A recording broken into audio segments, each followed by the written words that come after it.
Hello, everyone, and welcome back to Talk Wordy, my hub for all the words that I read, write, or otherwise want to yap about.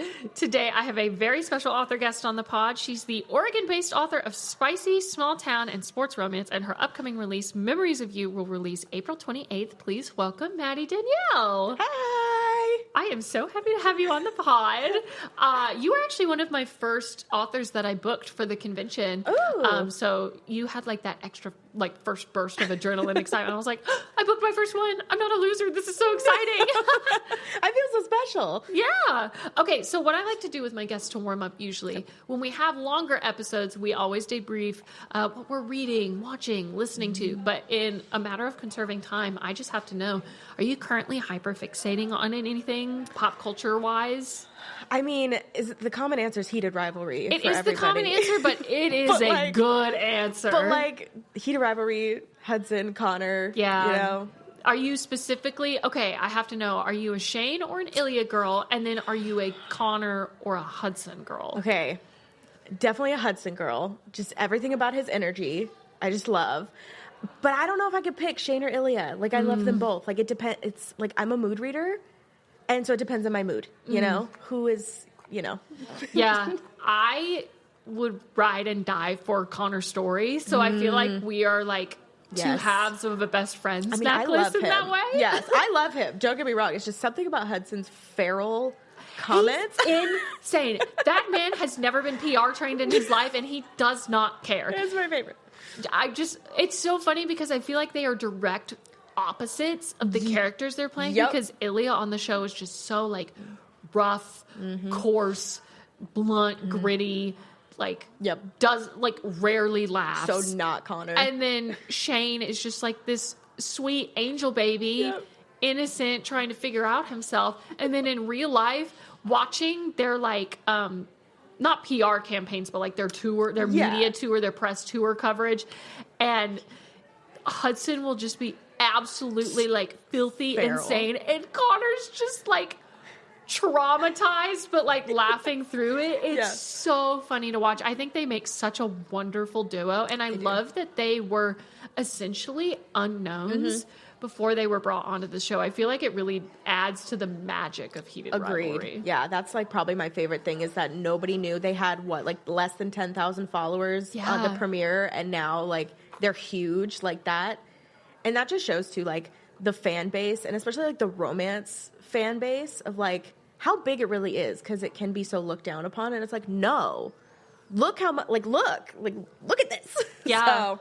Connor's story specifically mentioned that, like, he got the call for the part while he was at his, like, serving job at a restaurant. And he worked the rest of the shift. I think he even put his, like, whole 2 weeks notice. He did, and he worked all of them. Yeah. Before he got the part, and then 8 months later, we're here, and he's just this massive, huge star, and I think it's so awesome. I could talk about heated rivalry all day, so I guess we should get into talking about you and your books. I guess. So obviously, you have a new book coming out as part of a series. Tell our listeners who may not be familiar with you or your work a little bit more about it. Yeah, so it's the third book in my small town series. So the first two are out. The second one just came out January. It's childhood friends to lovers to enemies to lovers. Ooh. Second chance. He has always loved her, always been so down bad for her. She is sassy. She is very outspoken. She has no filter. She makes appearances in the first two books, and everyone has loved her, and they're like, I can't wait for Lily, because she just says, she's kind of like Hudson. She just says what's on her mind. Like, there's no filter with her. Like, she just says it, and so it was really fun to write her. So it comes out on audio and ebook and paperback same day, April 28th. And Brandon, Francis, and Savannah Thomas are narrating. Oh my gosh. Amazing. That is going to be so awesome. So in addition to Small Town, you also write a lot of sports romance. Yes. Do you have a favorite sport to write about and or watch? Or do they differ for you? Hockey. I'm repping my hockey, jersey for my team, Denver Dragons. Love hockey. I love to watch it.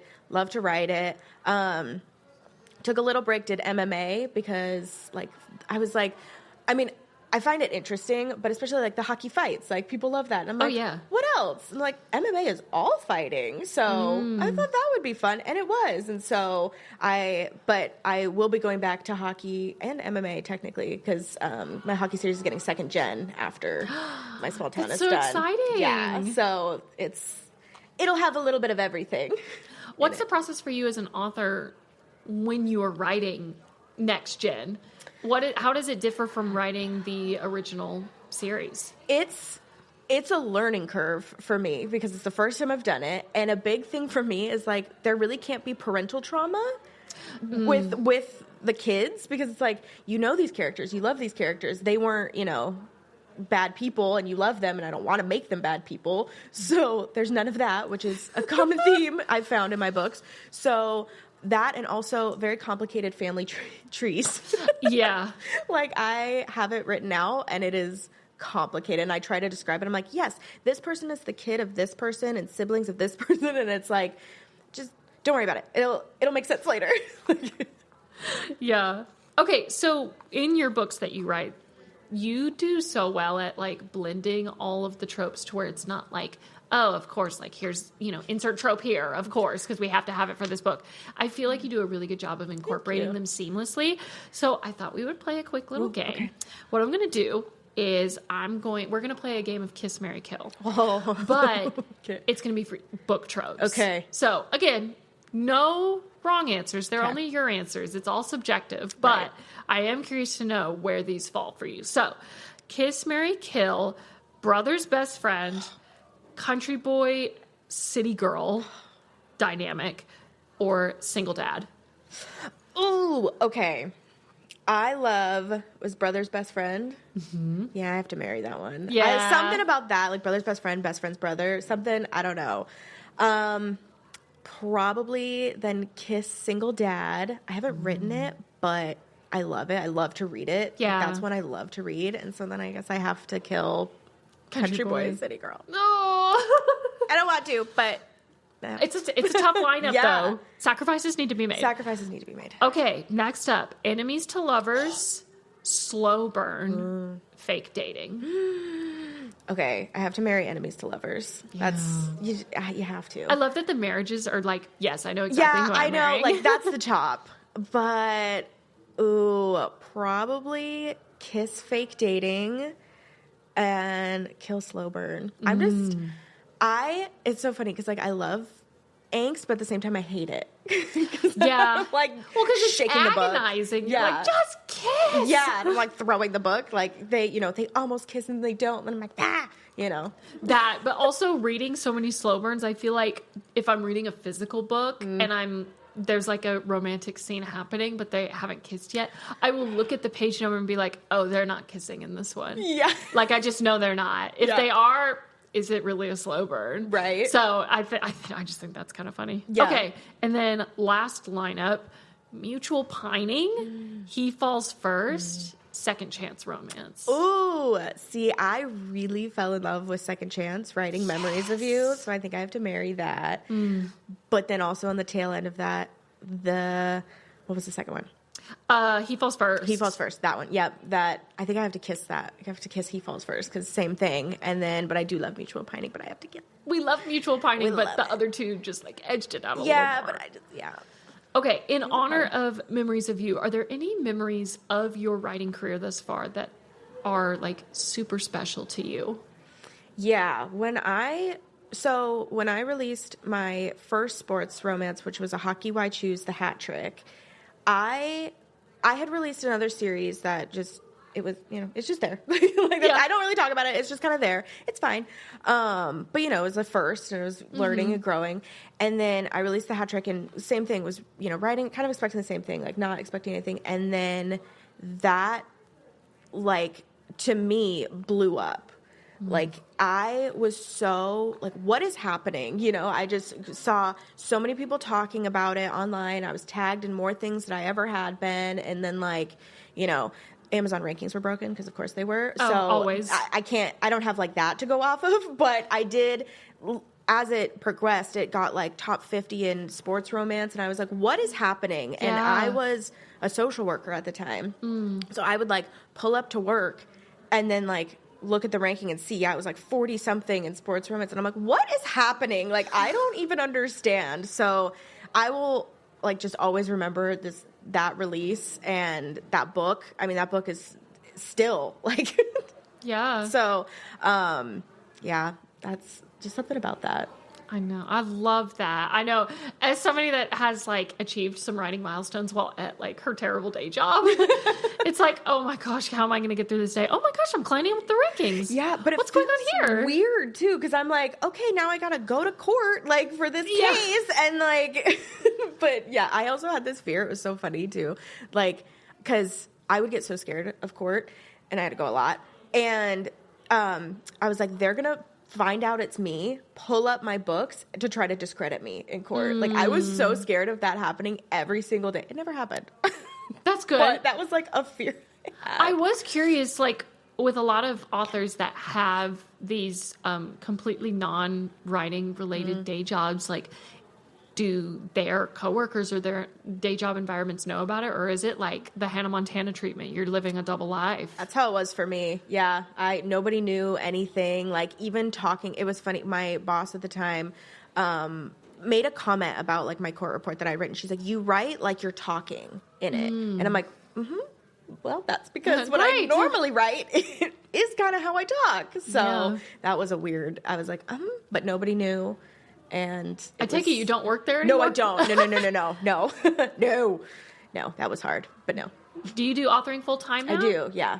What was it like shifting from your day job to being a full-time author? Scary. It was a little scary. But I was like, you have to like believe, you have to believe in it that, like, no, this is going to work out. And it shifted to taking it not more seriously, but kind of more seriously, and like that this is my full-time thing now.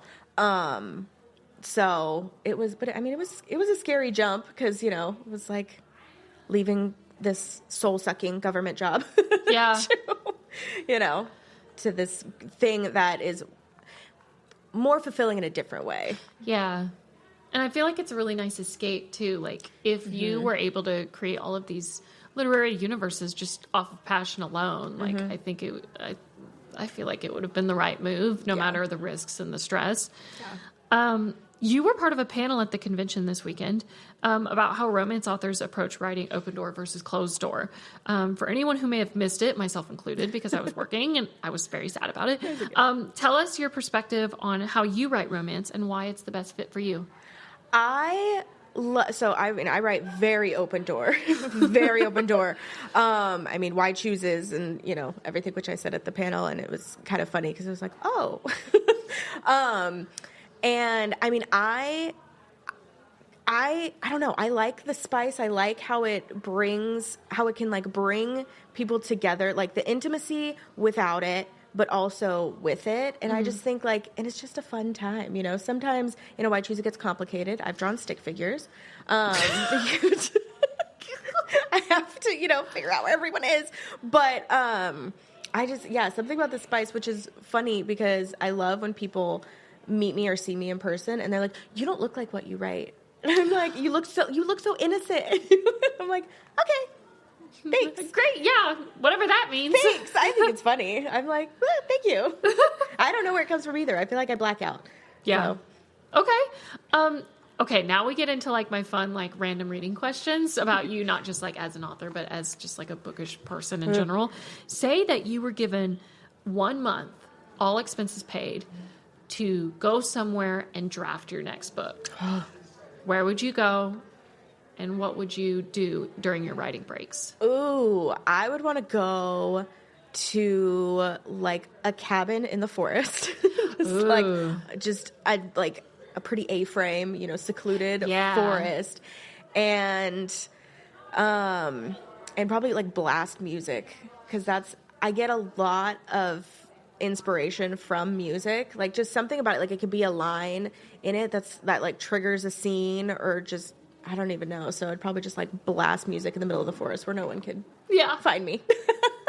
Have a little I I got a pocket full of sunshine moment. I need to watch Easy A again. But I love that movie so much. I feel like I would have an Emma Stone moment. That's me whenever I'm home alone anyways, but still. Yep.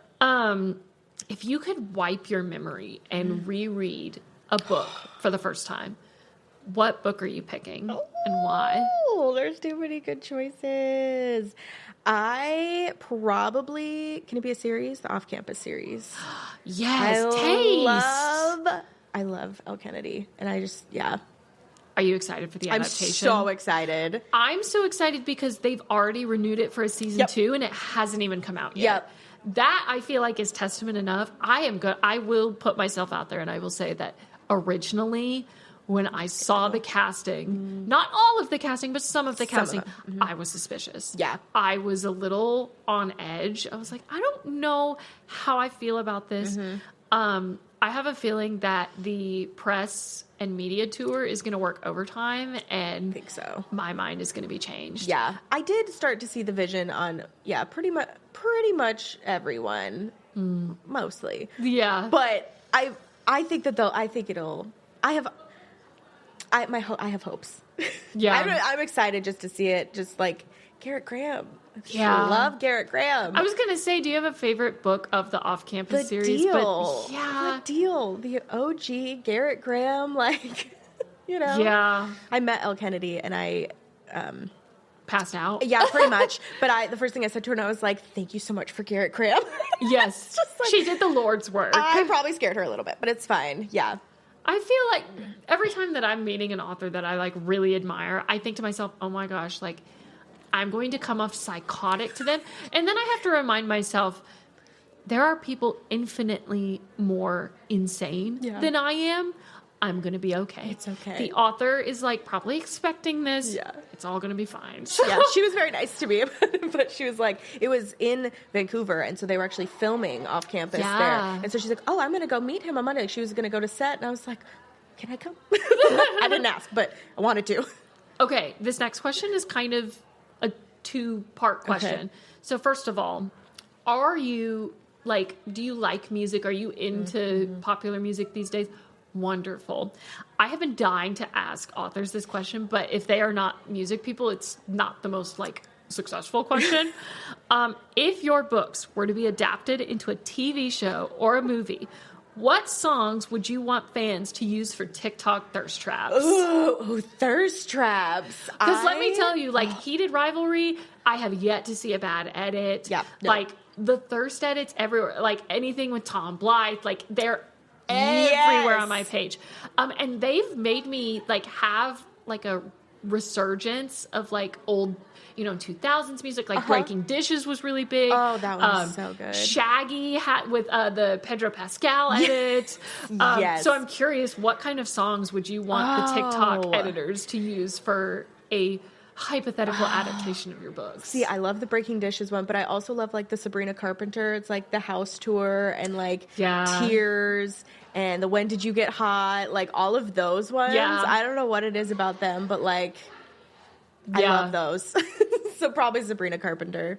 Are you big into Sabrina Carpenter's music? I like her stuff. What would you say is your favorite Sabrina album? I actually really like her very first one. She was the one with thumbs on it. Yes. I actually really like that one so much. But I like her newest one too, but different vibes. Yeah. I just think it's so weird that people are only just now discovering her. When she was up for the Best New Artist Grammy, I was new? Short and Sweet is her 6th album. Right? Where have you been? Around. What do you mean? Yeah. I know. I'm on such a man's best friend kick, which when it came out originally, I wasn't the biggest fan. I had to see the vision. It needed to age a little bit. It felt like a middle of the college semester album, even though it came out in August. So I think I needed 2 months for it to cycle through to be yes. I get it. Yeah. I had to listen to the lyrics a little more, actually understand them. Oh, okay, I can get behind this. It's become my vocal stem or whatever's just playing in my brain when the world gets quiet. Every once in a while, I'll just be sitting there, and then suddenly, that boy is corrupt. The whip noise. Yes. Mine is, when did you get hot, for some reason? Like, when did you And I was get like, hot? huh. Yeah, yes, exactly. Okay, so at the time that we're recording this, we were at LoveLitCon in San Diego, Yes. which is so much fun. Yes. I'm so sad to leave, but obviously, when the episode releases, we won't be here anymore. So for literally. So for all of our listeners that are watching this in the future, where can they find you and your books? And do you have any other upcoming events lined up? Yeah, so I'll be at Sports Romance Con in March, what is it, 13th through the 15th, I think. And I'm on Instagram, TikTok, Madi Danielle Writes on everything. And yeah, Easy peasy. easy peasy. Okay, well, there you have it. Thank you so much for tuning in to Talk Wordy. And again, my special thanks to Madi Danielle for coming on the Thank show. you. It's been so much fun. Yes. I love the vibes of this one, truly. Don't forget to follow the podcast on Instagram at Talk Wordy Pod, and I will see you in the next one. Bye, you guys.